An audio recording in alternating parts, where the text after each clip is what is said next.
It's time for our business segment now with Charles Pellegrin, who joins me in the studio. Hi, Charles. Hi, Yinka. So it's official. The US's 50% tariff on India has come into effect. India now faces the largest duties imposed by the Trump administration in Asia, putting it at an economic disadvantage and damaging what until recently had been quite close ties between the two countries. That tariff is composed of a 25% so-called reciprocal tariff imposed because of what Washington believes are New Delhi's own protectionist barriers, and another 25% secondary punitive tariff which penalizes India for its purchases of Russian oil, which the White House argues funds Vladimir Putin's war in Ukraine.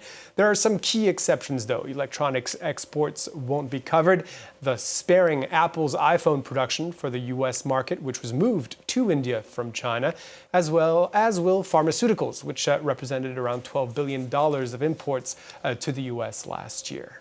So how will this affect the Indian economy, Charles? Well, the U.S. is India's top export market for goods by a country mile. Last year, just under 18% of all Indian exports went to the United States. The next biggest destination was the United Arab Emirates at just over 8%. But while the states are clearly a very important economic factor in India's growth, it's not necessarily an existential one.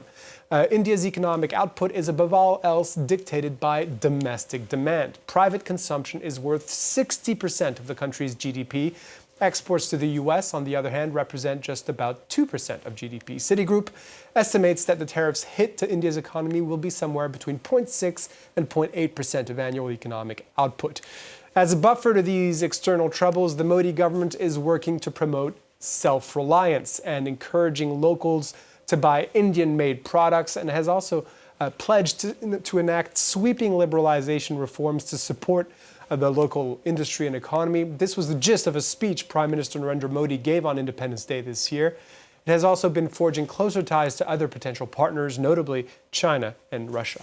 And it's those ties to Russia that have been a real stumbling block in trade talks, haven't they? As we've mentioned, half of those tariffs are imposed because of India's purchases of Russian crude. Those have surged since the war in Ukraine. Before Moscow's troops invaded, India represented a negligible share of Russia's oil exports, but last year was worth 37%. And this because Europeans look to diversify their oil supply as a result of the conflict, and because of the price cap imposed on Russian oil by Western nations to limit Russia's revenue, making it an attractive commercial option for a country like India. But it would appear the U.S. hard line against New Delhi is actually pushing India closer to Russia.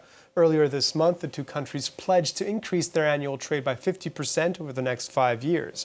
India's Foreign Affairs Minister explained he was perplexed by the White House's strategy towards India and felt that there was a double standard when it came to the argument over Russian oil.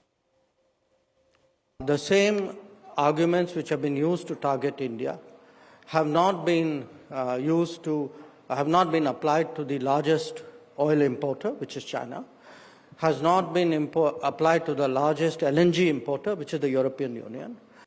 Negotiations are technically ongoing, although a U.S. trade team expected in India this week for a sixth round of talks deferred its visit. Prime Minister Narendra Modi has set a goal that a deal should be clinched by fall. And talk us through what the market fallout for all of this has been like.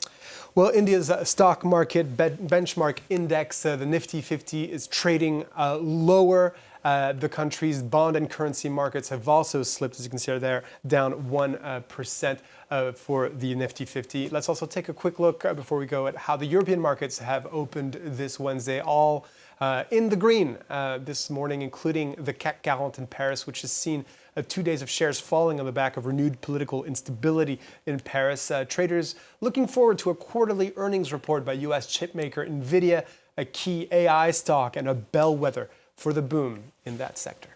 Charles, thank you so much for that. Charles Pellegrin there with the latest in the world of business.